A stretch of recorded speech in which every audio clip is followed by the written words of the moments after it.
in collaborazione con Glam Vision e Ottima Trento. In carcere sono stato accolto da Re. Chico Forti intervistato da Bruno Vespa. Il comandante Schettino mi ha detto: sei il mio eroe. Risponde Selvaggia Lucarelli: pietoso, e danneggia gli altri, secondo i familiari di detenuti.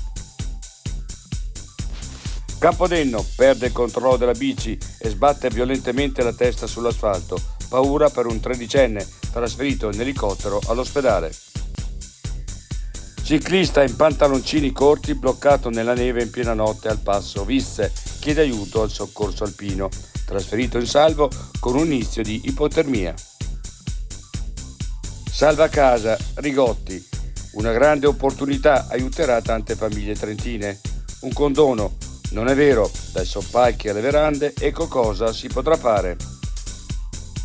L'altra montagna, la questione lupo, è composita, non va né sminuita né esagerata né mistificata.